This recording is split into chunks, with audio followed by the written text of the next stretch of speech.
This week has been kind of tough for me as far as this lesson. The Holy Spirit hasn't really reached out to me on what needs to be done until 5 o'clock this morning. I went ahead and started it, but then it just didn't really reach me. And then finally it hit me. I was like, okay. So I spent a lot of my morning preparing. But we do need to go back to the beginning, with things that we have talked about. You can speak up here. So we started out, our first session was Mark 1. Okay. Mark 1 was where Mark talked about John the Baptist. Okay. The thing about Mark is he didn't start anything about when Jesus was born. Okay. He just, bam, start with Jesus' ministry, which started where John the Baptist was. Okay. And if y'all remember, the question I asked, are you fully saved after you become baptized? Well, no, you're saved as soon as you're saved. Baptism is part of a ritual type thing, but which is very important to do. But you don't have to be. You're not fully saved after you're baptized. You're saved when you're saved, right? So we talked about that in Mark 1 through 13. So I'm just trying to jog y'all's memory because we've been through a lot. And remember, we didn't touch everything in Mark. There is a lot, okay? But I'm just touching on the things that we talked about. And if I'm going too fast, y'all let me know. If y'all want to add to it, that's fine. Doesn't bother me. So we then jumped right into Mark 1 to the end of that chapter, where remember telling you that I tried that morning to get up, go outside and pray before the sun came up. And that was tough, getting up before the sun comes up. And this was before time change. This was during the summer. I don't know what it would have been like this morning if I went outside. It's been quite cold. So we talked about that, praying before the sun comes up. And then the disciples are frantically looking for him. And then if y'all remember the video that I showed about the man with leprosy that came up to him and he healed him. And then he told him, don't say anything, just go straight to the priest so he can deem you clean. And we talked about that. Now, did that guy actually stay quiet?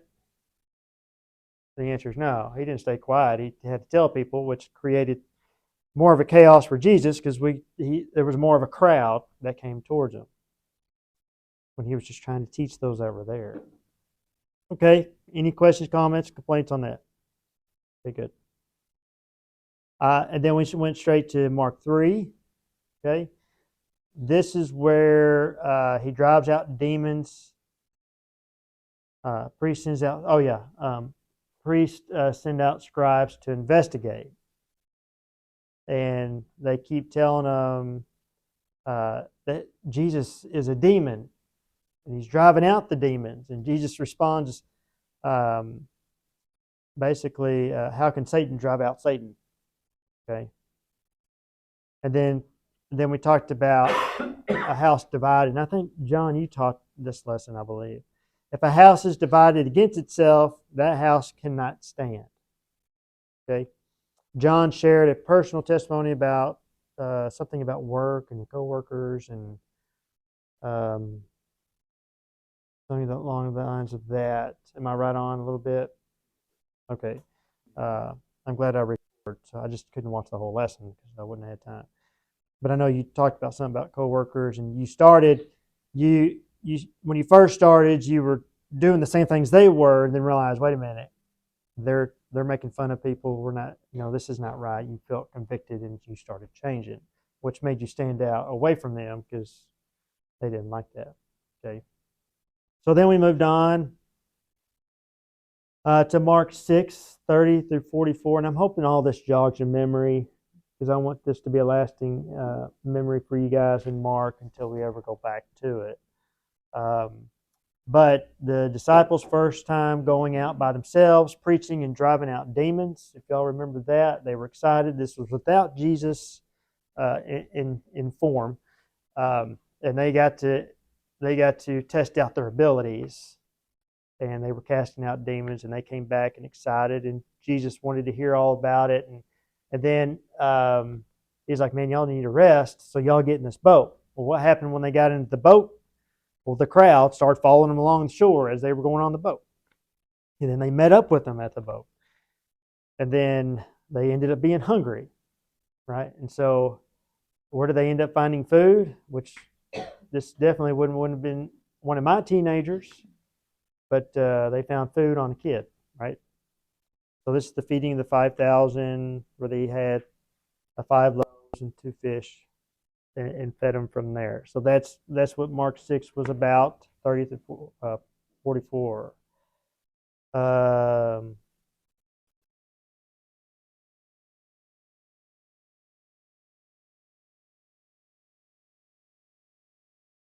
That's weird. My note says, "Remember the eggs lying in the apane that was provided by the leaders of the church." Oh, that's what it was. I was tired this morning. Remember when I had a pan right here of eggs that was provided by Creighton and Pastor and some other leaders that provided for our breakfast the next week. It was just showing that the leaders provided for us, and so that was part of that story. I'm just trying to jog y'all's memory. Then we moved on. Anything on that? No, I'm going fast. Okay, Mark 7 was the next one, 24 through 37. This was Susan's favorite part. This is where I started sharing scary stories. Yep. So here's the woman with the demon-possessed child and the deaf man. Question was, is there a family member who has a child that you don't want coming over because you feel they may have a demon-possessed child? And I'm getting the same response. Like, remember that Jesus had to walk nearly 30 miles out of his way in order to get rest.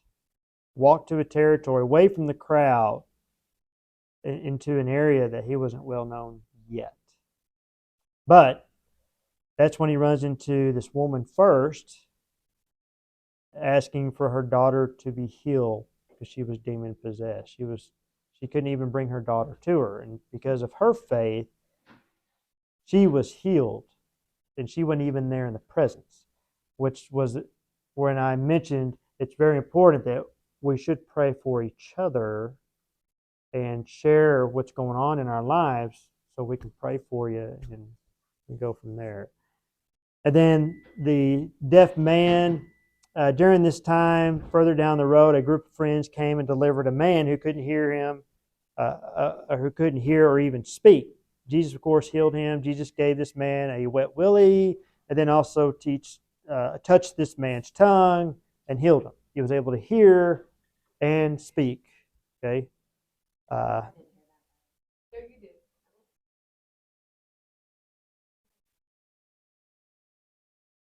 Might have been where it came from. Well, then he orders him to tell no one, but we all know what happens then is he ends up telling everybody anyway, which I don't blame him. I would have said something too, I think. Okay, any questions about wet willies and touching tongues with your finger? Okay, good. Mark 8, 31 through chapter 9, 1, we talked about, try and get through these pretty quick so you don't get bored. Jesus was telling his disciples about him being crucified and then rising again in 3 days. This is when he starts getting into why Jesus is actually there. Peter said, "I will not let this happen," and Jesus rebuked him and said, "Get thee behind me, Satan." Y'all remember that story. In other words, don't be self-centered. Well, Jesus says, "Follow me, deny yourself, take up the cross and follow me," which in other words, don't be self-centered. Let Jesus become the center of your life. Carry his cross. Do what it takes to be a disciple for him. Okay?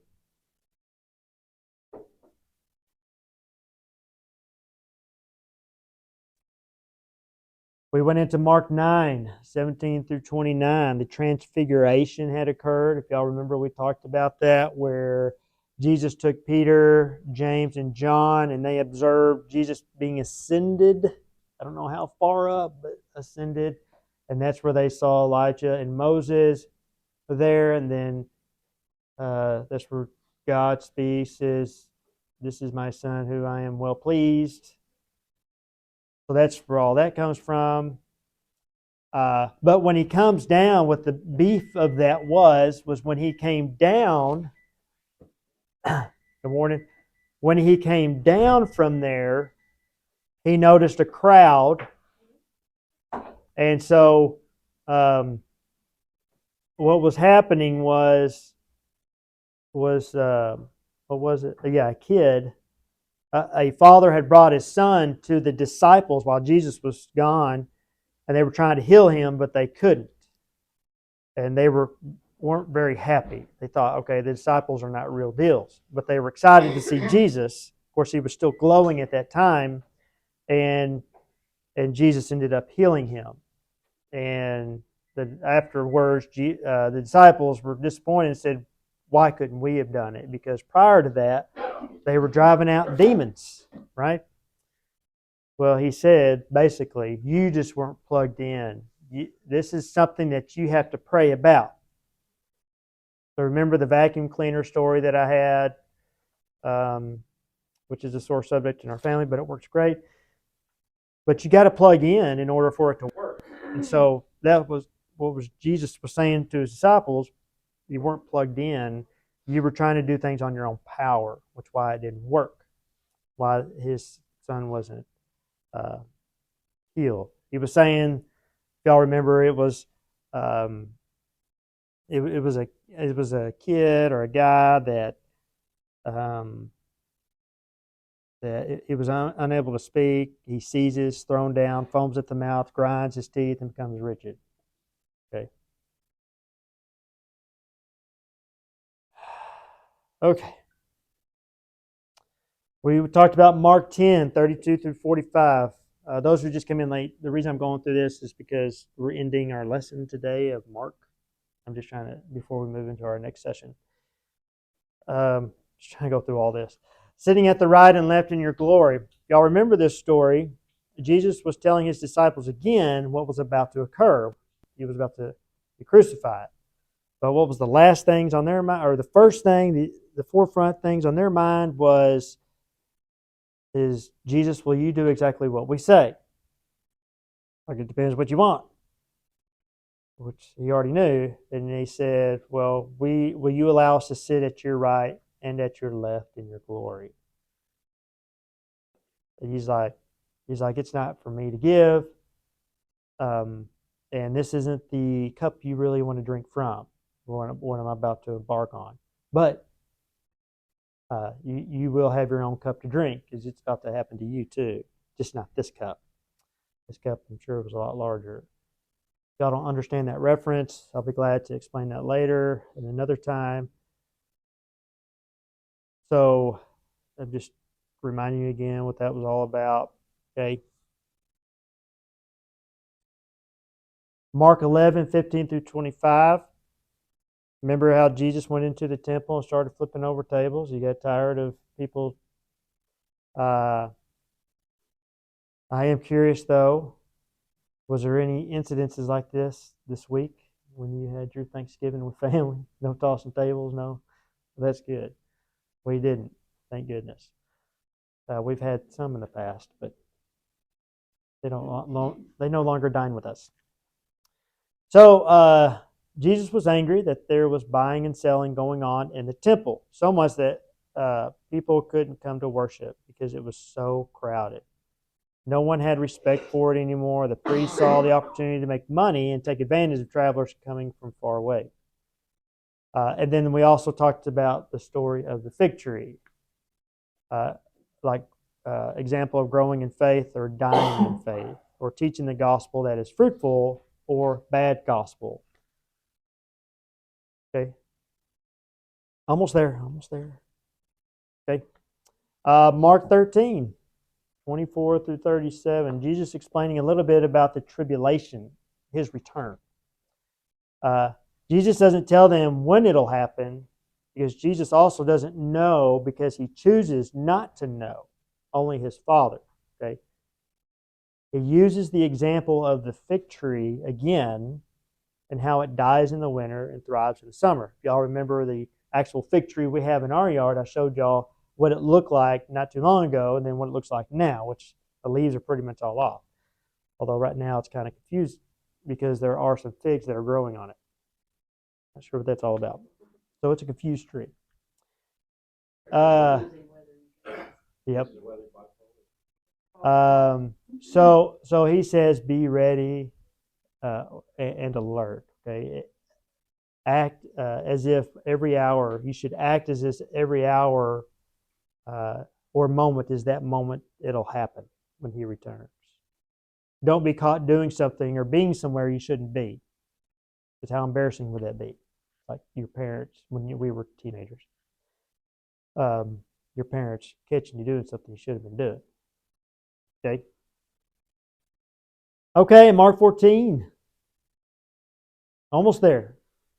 Pray with me, for I am deeply grieved. Y'all remember that Jesus took Peter, James, and John with him to pray because Jesus was distressed and troubled, so much that he was sweating blood.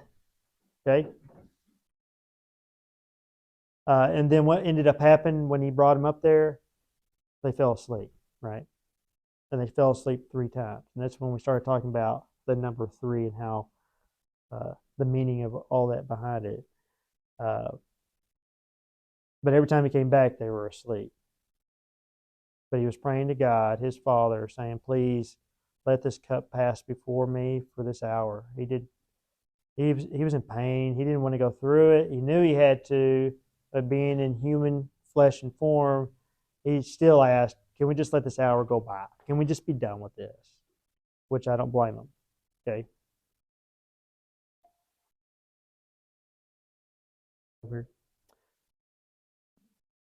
I'll keep going. It's just an alert that came on here. Mark 15, 24 through 39. This is where we talked about last week, where this is where Jesus was crucified. Okay. But we were specifically talking about how the soldiers casted lots for his clothes. And then Jesus was mocked by the priests and others around him. And he said some things from the cross that were said in Old Testament prophecy, fulfilling prophecy. And then, Father, Father, why have you forsaken me?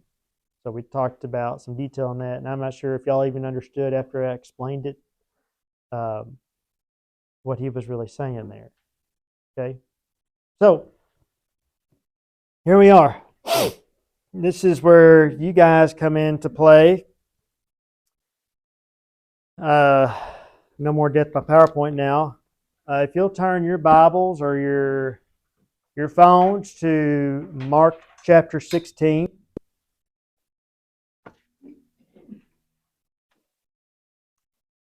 And we're going to do the first few chapters. And I just want to hear from y'all on this. This is you guys talking now. Y'all have heard me.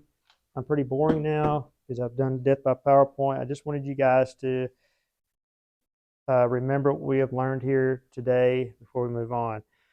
So I'm going to sit here and give me a glass of juice here in a minute. Will someone read Mark chapter 16? Just the whole chapter. Anybody want to volunteer for that? The Sabbath was over. Mary Magdalene, Mary the mother of James, and Salome bought spices so that they might go to anoint Jesus' body. Very early on the first day of the week, just after sunrise, they were on their way to the tomb. They asked each other, who will roll the stone away from the entrance of the tomb? But when they looked up and saw that the stone, which was very large, had been rolled away, as they entered the tomb, they saw a young man dressed in a white robe sitting on the right side, and they were alarmed. Don't be alarmed, he said. You are looking at Jesus the Nazarene, who was crucified. He has risen. He is not here. See the place where they laid him, but go. Tell his disciples and Peter, he is going ahead of you into Galilee. There you will see him, just as he told you. Trembling and bewildered, the women went out and fled from the tomb. They said nothing to anyone because they were afraid. Jesus rose early on the first day of the week. He appeared first to Mary Magdalene, out of whom he had driven 7 demons. She went and told those who had been with him and who were mourning and weeping. When they heard that Jesus was alive, that she had seen him, they did not believe it. Afterward, Jesus appeared in different form to 2 of them while they were walking in the country. These returned and reported it to the rest, but they did not believe him either. Later, Jesus appeared to the 11 as they were eating. He rebuked them for their lack of faith and their stubborn refusal to believe those who had seen him after he had risen. He said to them, "Go into all the world and preach the gospel to all creation. Whoever believes and is baptized will be saved, but whoever does not believe will be condemned. And these signs will accompany those who believe. In my name they will drive out demons. They will speak in new tongues. They will pick up snakes with their hands, and they will drink deadly poison. It will not hurt them at all. They will place their hands on sick people, and they will get well." After the Lord Jesus had spoken to them, he was taken up into heaven, and he sat at the right hand of God. Then the disciples went out and preached everywhere, and the Lord worked with them and confirmed his word by the signs that accompanied it. That was a lot of verses. Appreciate that. A lot going on there. All right, what do y'all think? Any thoughts on that? On any of that? What really sticks out? What really? Anything y'all want to talk about?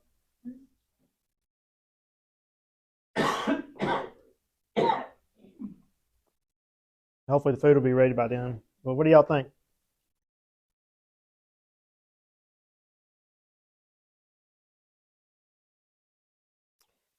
I do want to point out, while y'all are thinking about that, because I tell y'all are thinking really hard, I do want to point out that, first of all, who's going out to the tomb? Huh? Women. Okay. First of all, is it any fun, and I hope none of y'all know this at all, and I don't think y'all do, but can you imagine if you had a child born from you, then you go and now you're having to bury him? I hope y'all have never been through that. What I've always heard is you want to be someone that you want to go before your kids do, right? Now, selfishly, I want to see my kids grow and then my grandkids grow, and which I don't have any, thank goodness. And so you have 3 women going out to now see a dead body to try to put spices on it and stuff, like spices on him, Jesus, and just to be a part of that. I just can't imagine what they were going through walking there. Anybody else on that? They were his friends. Not only were they just women, they were his friends too, so they would probably still. Yeah, I guess they understand the value of friendship. I mean, I know Mary was there, that was his son, and then you have Mary Magdalene, which basically was demon possessed, and Jesus healed her, right? And there's a lot of stories behind all that. But she stayed dedicated to him. And Salome, did this say Salome in your? Salome. Okay. Salome might have been. I don't want to speak out of context. It was early this morning. They think they were related somehow. I'll come back with you on that. But yeah, they were good friends. They wanted to make sure he was done right. It's nice to have friends like that. I have a few friends like that.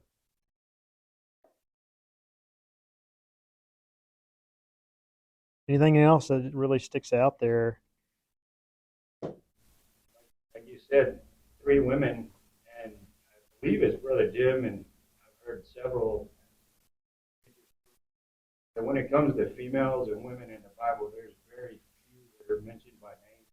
They're very prominent in various ways. Yeah.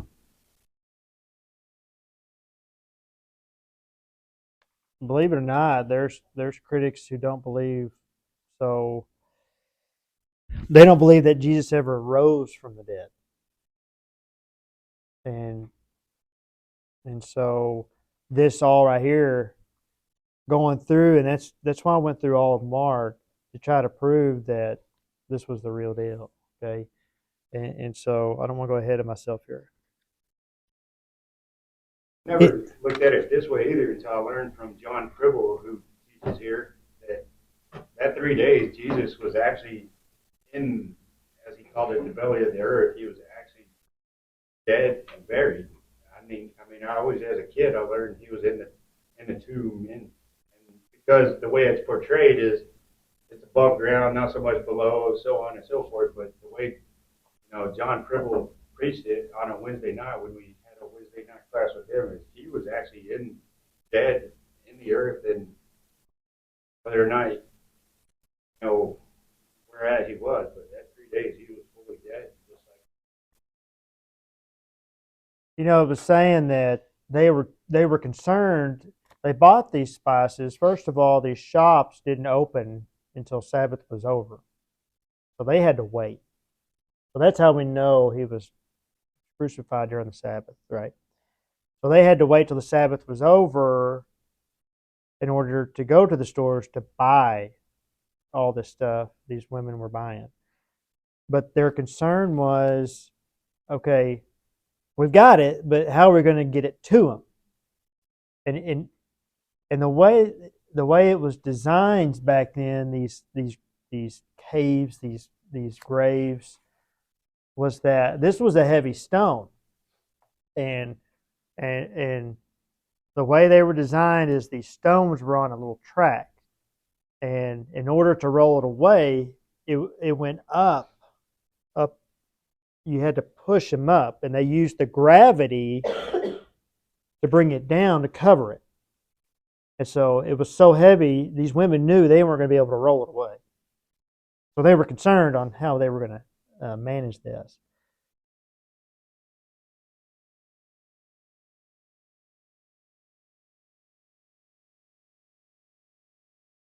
Do what?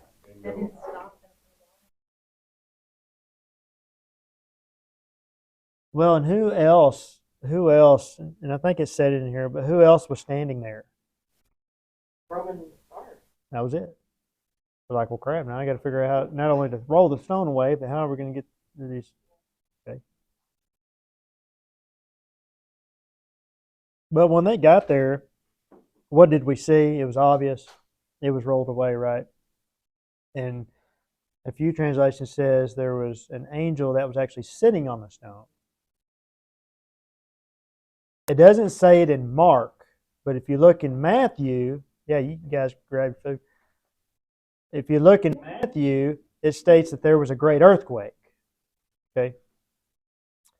But when that happened, the soldiers were like, they either got knocked out or they went to sleep. I've seen a few things like that, or they just ran. Didn't they run away because they were basically them being chastised to death if something happened? Because it rolled away and there was something in the tomb. They didn't want to be blamed for it. Yeah, that's right. That's right. So, and I think that's more accurate than anything. They just didn't want to get chastised or killed. Wouldn't be chastised. They would have got killed. There's no telling what happened. But did Jesus really need the stone to be rolled away? What was the point of that? He can go right through, right? What was the point in the stone being rolled away?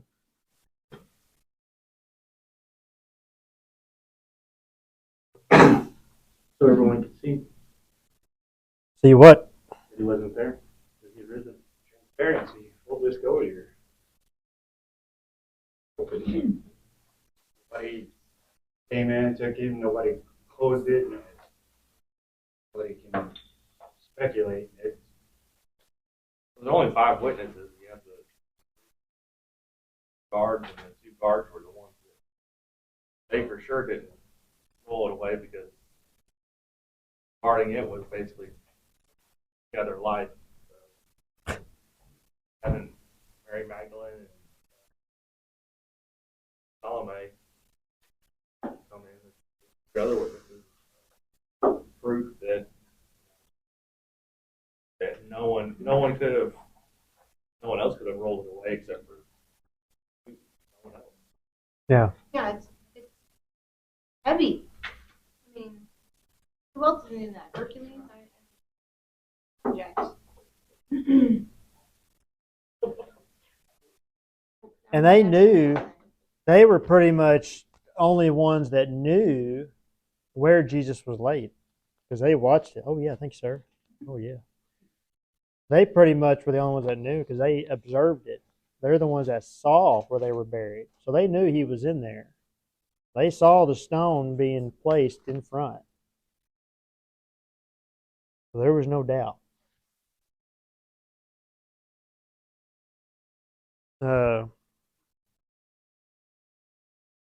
Anything else? So I'm going to read this little deal here, and I thought it was quite interesting. Before his resurrection, Jesus and his disciples recognized the Sabbath day or Saturday. Okay, this kind of goes into why we come to church on Sunday. The Sabbath day or Saturday as the day of worship and rest. After his resurrection, however, believers began to gather together on Sunday in keeping the day that Jesus rose from the grave. Okay, does that make sense why we do Sundays? There's more behind that, but there's some scripture behind that. Okay. And then and usually the first century of AD was when it was referred to as the Lord's Day, which is Sunday.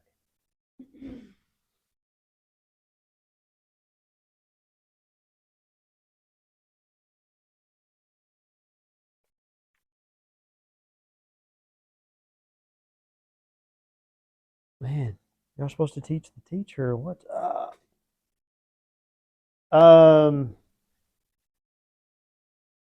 Verse 5. When they entered the tomb, they saw a young man dressed in a white robe sitting on the right side. They were alarmed. So they were alarmed by a young man dressed in a white robe, which we all know as what? The angel, right?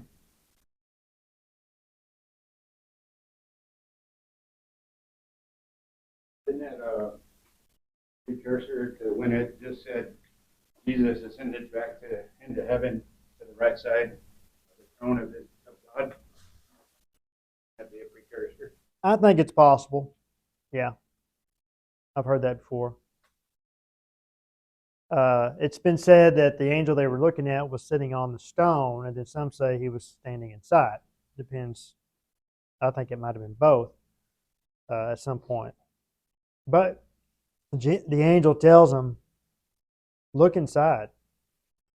Look who's in there. Gave them a chance to look inside. Of course, they didn't see him. But there is, like in Matthew and in Daniel, it talks about the exact description of a young man dressed in a white robe. I guess angels aren't old. I don't know. That was interesting to hear that. So I guess we can't be angels because we're all old in here, right? Except for the women. Women are young.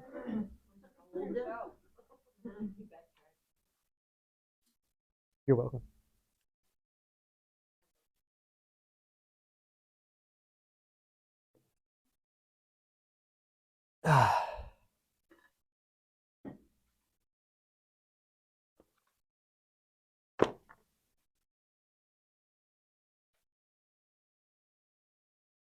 Okay.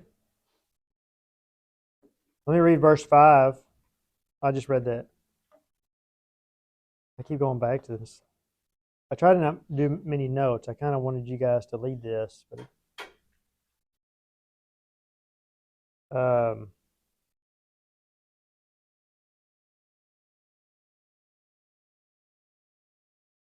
yeah, the angel identified. They knew exactly. So these three women and a few others knew where Jesus was. So when this man saw their alarm, this angel saw that they were alarmed by it. He said, um, "See, where is it? Verse 6. Don't be alarmed," he told them. "You are looking for Jesus of Nazareth, who was crucified. He has risen. He is not here. See the place where they put him." So he's just referring, the angel's referring or just reaffirming that he knows who they're looking for. And it's like, well, how would you know? You weren't here when they rolled the stone away and from there. And so it kind of helped them settle them down a little bit. Oh, wow. Okay. Um, and then he says, but go and tell his disciples and Peter. Let's talk about that for a minute. So in verse 7, but go tell his disciples and Peter. Was Peter not a disciple? Anybody? Was Peter a disciple or no? He was. So why did he point him out like that? Call him out like that?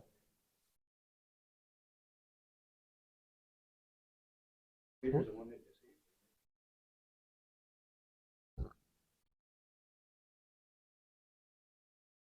Deceived him? deceived. You mean denied him? Yeah. Yeah. Yeah, Peter denied him 3 times, right?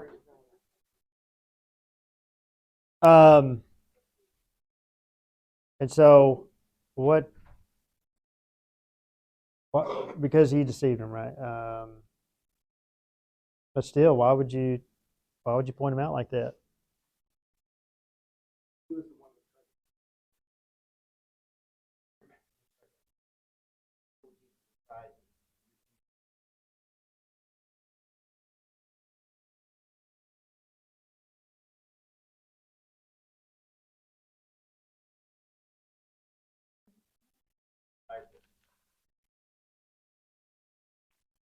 Yeah, and I wonder,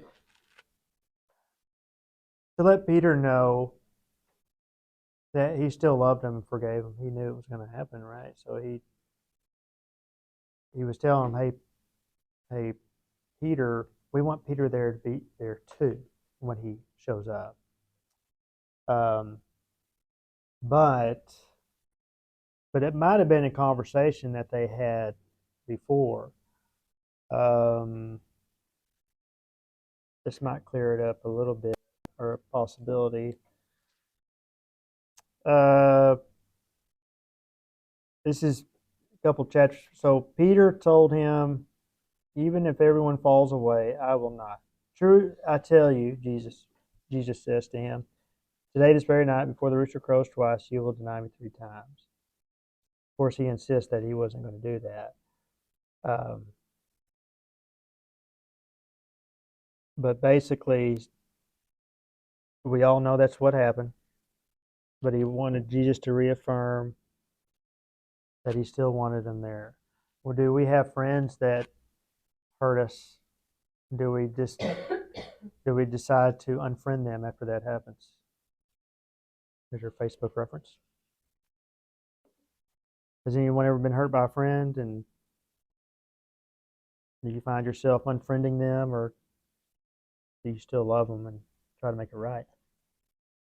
It depends on what it is.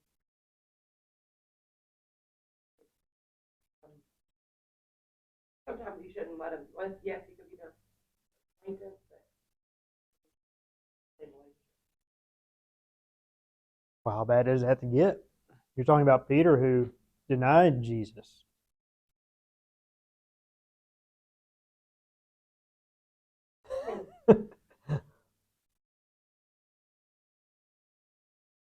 a tough one, I know. I think I've had a friend maybe that's done that to me. I don't know. I think at that point, I find myself, I'll still forgive them and I'll still do whatever they need me to do for them, but I might keep them at a distance after that, right? Out of my way to. Yeah. Oh, that's what you meant. Yeah, Yes, like, you just wouldn't get it explained. Sorry, no, that's what, I mean, I'm from Mars, remember? Or Venus. Which one is it? Men are for Mars, women are for Venus. Yeah, I'm from Mars, sorry. we're not Figure gonna that one out real quick walking in.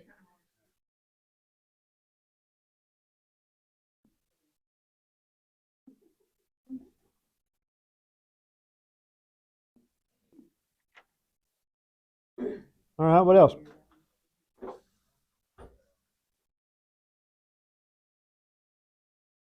So explain verse 8. They went out and ran from the tomb because trembling and astonishment overwhelmed them. And they said nothing to anyone, to no one, since they were afraid. How do we interpret that? They were astonished and amazed, but yet they were afraid. How do you have those emotions all in one time? Well, there's a lot of emotions going through them because they went to the tomb to lay the spices out, whatever else they were going to do. But they found him not there, so it's a lot of emotion. It'd be no different from Desiree riding out on the ambulance and some guy's practically dead and she puts on the monitor and turns back around and pops up and he's standing up. Happens all the time. The Narcan stuff works well. Modern. whole different ballgame. Like, Yeah. Did you say something? no, we just didn't say how we feel. And they weren't there. There's so many movies how they get started. All kinds of different emotions, situations going through their head. You Yeah. know, they saw him die. They knew he was dead. They knew he was put in there. Now he's gone. I mean, he'd been saying that he was raised again. They knew he was raised again. So they knew that part. The angel told them that, but did he really? Or did somebody steal it? You know, they just had a lot of things going through your mind. Like, what happened? Where's he at? Are we ever going to find out what happened to him? Did the high priest take his body? Did the Romans take his body?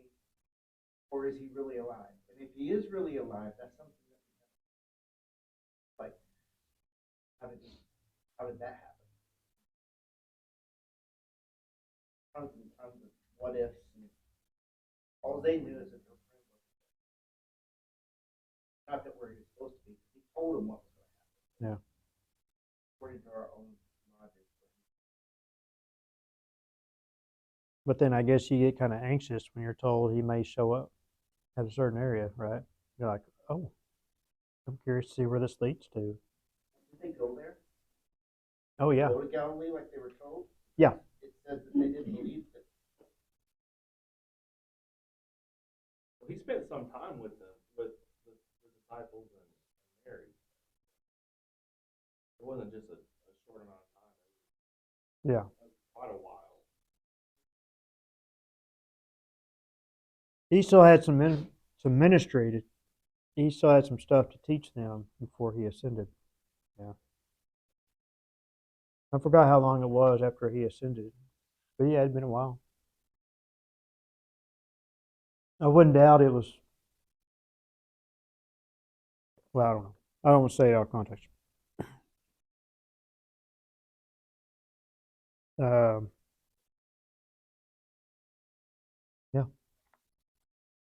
Trying to stay away from this. So that pretty much ends. You know, it's awesome to see all the emotions that go through, seeing someone out in the grave. And it's different here because they're buried 6 feet under. I think about Louisiana, they're buried above ground, than the stories of the floating bodies. You hear that all the time. But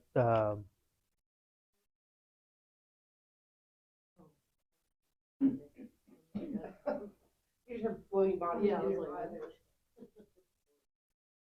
That's and I thought it was just for the effects of being Louisiana, but then I learned when we went, no, it's because they flood a lot. You have to keep them above.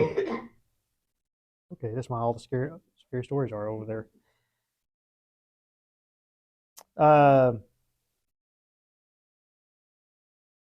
Good stuff, it really is. And I encourage you guys, since y'all have gotten some of the beef of each chapter,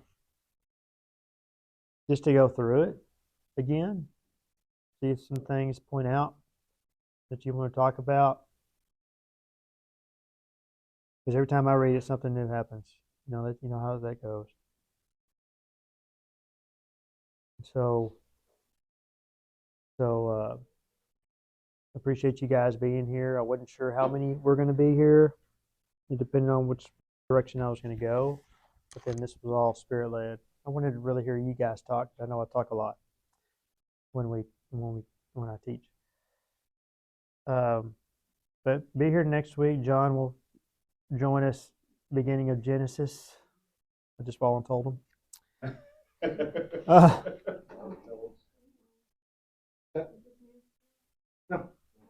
Well, yeah, no, he just told me. He'd already told me that. Beginning. No, He's got like 6 he names. told me right now, but he told me weeks ago. Oh. He's got like 6 names. I got a lot of names. I mean, Donald on Facebook. Yeah, no. Donald, I was gonna ask. John. Yeah. Long It's the same guy. He just doesn't know what to be named. He just- Confused. It's trying to be biblical. I'm trying to have my personality. Just look for dates for the party coming up from the planning committee, whoever that is. Just get with Des on it. You're the planning committee. No.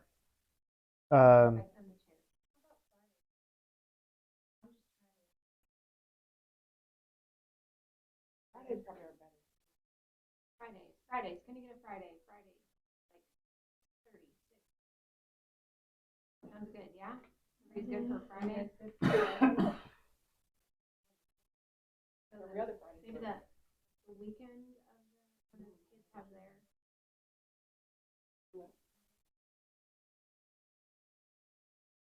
Bring the kids. And does it have to be at night? Could be during the day. Like derailing the planning. Saturday or Sunday. After the night. Yeah, but the kids have their Christmas party on the 17th, right? The Which is youth. a Sunday. I don't know when the children. So the 17th, 15th? 15th on the Friday the 15th. Maybe like a 6 p.m. at the Longs.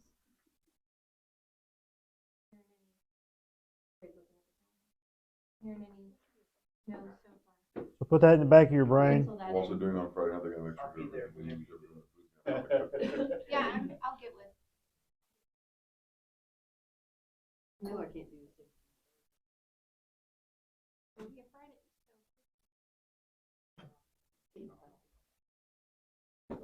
Anyone has an extra Christmas tree, please bring it up here.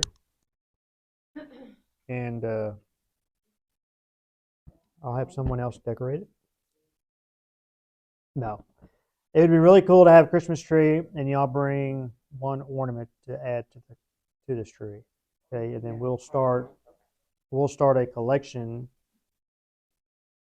I'll get one of those treasure boxes that we'll keep our ornaments in every year to bring. How about the party we make our ornaments? Dustin has thought. Hey, let's not get ahead of ourselves. All right. Okay, you need to We pray. have it. Well, why not have the party here so we put the tree up and decorate here? On the Friday night. We haven't had it, we can make it. That's what I'm saying. No, I mean, Salto, I'm just saying, though, I salto mean, ornament? if we wait till, I mean, that late to put the tree, it's only good for a week. Put like lights and for. All right, let me pray and we'll get out of here. Thank you for breakfast. Charles. All right, let's pray. Lord, thank you for this family here that's come together to hear your word.